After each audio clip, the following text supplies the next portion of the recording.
Good day, I'm Lorraine Mendez and this is your JIS News for Tuesday, April 9. Finance Minister Dr. Nigel Clark is leading a delegation to Washington, D.C. in the United States this week for high-level meetings with the management of the International Monetary Fund and World Bank Group. Minister Clark and his team leave the island tomorrow for the 2019 spring meetings of Board of Governors for the two multilateral organizations. Following those meetings, he will attend the 4th Annual ECOSOC Forum on Financing for Development to be held on April 15 at the United Nations headquarters in New York.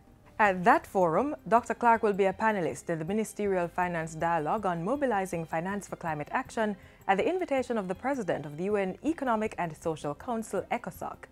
He has also been invited to speak at a high-level ministerial lunch on financing for development, as well as at various seminars on fiscal policy and disaster resilience strategies. Ahead of his overseas assignment, the finance minister is reiterating government's push for increased local investment in order to accelerate and sustain Jamaica's economic growth. He says the administration will continue to support the process by implementing policies that encourage and incentivize greater levels of domestic and foreign investment. We've had a lot of foreign investment, but I don't think the domestic investment has yet been unleashed in the way that it can and that it ultimately will. We believe that the environment today and the policy choices that we've made will encourage domestic investment to be unleashed in Jamaica in ways that it hasn't in a long period of time. The finance minister was speaking at the Destination Experience Masters of Industry reception held at the Mercedes-Benz showroom on South Camp Road in Kingston recently. He argued that while ongoing economic reform had resulted in 16 consecutive quarters of growth, there remained a need for greater value added in the country's production and output. He said this could take place through backward integration in areas like tourism, to encompass multiple segments of the supply chain and specifically allowing more manufacturing businesses to be established. Government has lauded the creation of 55 new jobs for residents in Harborview and surrounding communities with the opening of KFC Harborview. This new investment, which is part of Restaurant of Jamaica ROJ Limited's 2020 expansion plan, is valued at $200 million.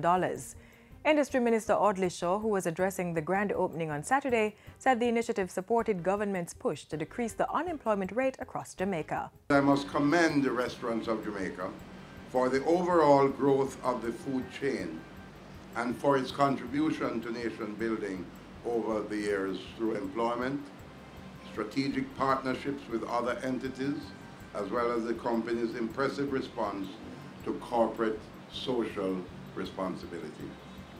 Member of Parliament for East Rural St. Andrew, Juliet Holness, also commended the ROJ Group for its commitment to continued quality restaurant operations in her constituency and across the island. I am actually very encouraged to have more businesses in the constituency.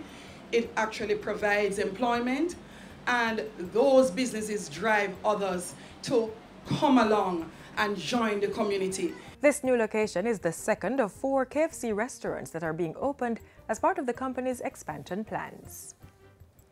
The Social Development Commission, SDC, has awarded grants totaling $1.1 million to 22 small entrepreneurs and micro-businesses in St. James.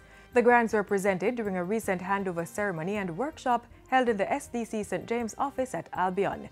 The SDC's Field Supervisor and Community Development Officer for the parish, Carolyn Brown James, says the money was secured from the Planning Institute of Jamaica, PIOJ. It's to support procurement of equipment and raw materials in order to boost production and increase employment in the businesses. The workshop was used as a platform to get the businesses ready for the upcoming Montego Agricultural and Industrial Show, which will be held in the parish on Monday, April 22. 35 small entrepreneurs will be attending the agricultural show to ply their wares, as well as to be judged on the labeling and packaging of their products, along with their customer service and uniform. This is part of the local economic development support program. And finally, a new classroom and administrative block has been constructed at Campbell's Castle Primary and Infant School in Manchester. The work was done with grant funding from the Japanese government and National Education Trust, as well as budgetary support from the Education Ministry. The building, which was officially handed over on Monday, houses a new staff room, office space for the principal and administrative staff, and a computer room. The school compound has also been fenced as part of the project, which provided employment for several persons in the community. The institution's principal says it's already having a positive effect on the school community. Students are now able to move around freely and so are more engaged in practical class activities and are free from termites and rat-bat infestation which plagued the institution for years. When learners and teachers are safe, then the room for innovation is limitless. And that's it for JIS News today. I'm Lorraine Mendez. Thanks for watching.